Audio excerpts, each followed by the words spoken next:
It's a pleasure to meet you all.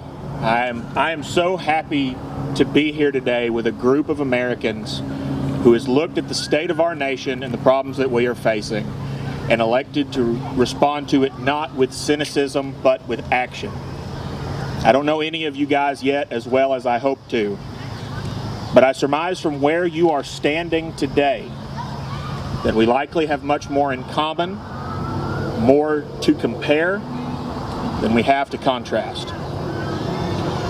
When Angela put out a call asking for people to speak on behalf of the Libertarian Party, I initially didn't think much of it because, to be honest, I neither hold nor aspire to any position from which you would like to hear opinions. But as I thought about it, I got to think more and more about what it means to be a libertarian, particularly a libertarian from the Bible Belt. I was raised in rural Georgia, and from the moment I was born, there was two things I was taught I was required to respect: God and America. When talking about God's scriptures, there was an element of mystery, mysterious ways that we were told we were supposed to analyze. The same scripture could mean different things to different people at different times. And depending on what you got from those scriptures, you could find your own group. If you wanted to worship God with fire in your heart and jump over pews and scream in jubilation, you could be a Pentecostal.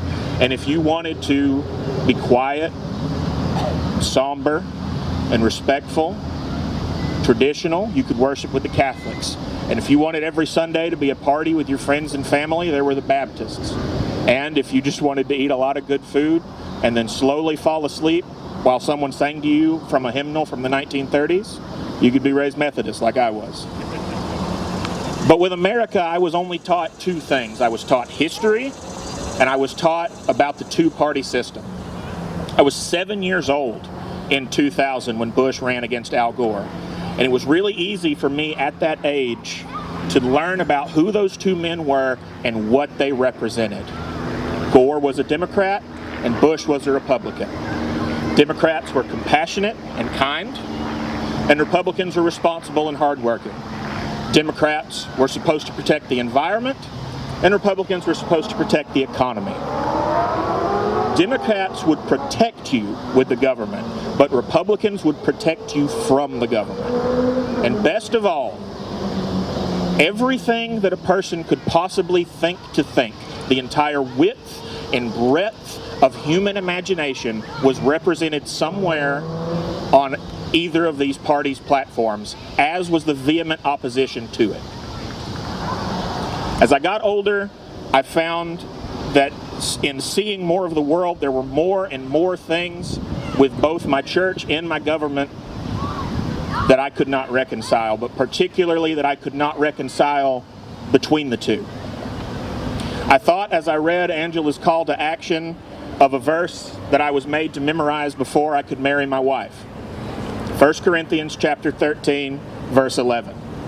When I was a child, I spoke as a child. I reasoned as a child, and I thought as a child.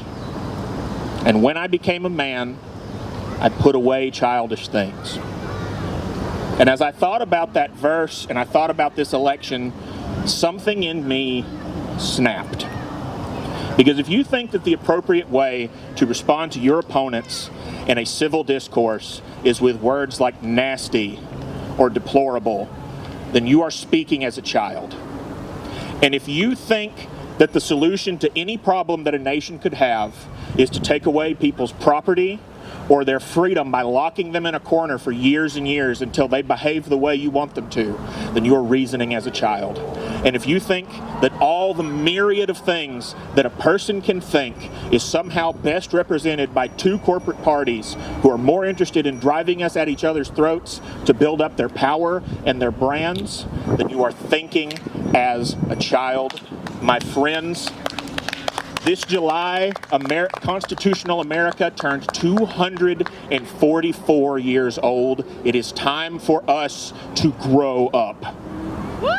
The era of the most powerful nation on the planet somehow being represented by only two parties appropriately has ended. The era of every idea that we have to discuss as a civilization being somehow dumbed down to a binary of 1 and 0 with no nuance in between has ended. We need to go to the we need to go and vote this November with our heads held high and our feet planted. And we need to put away childish things.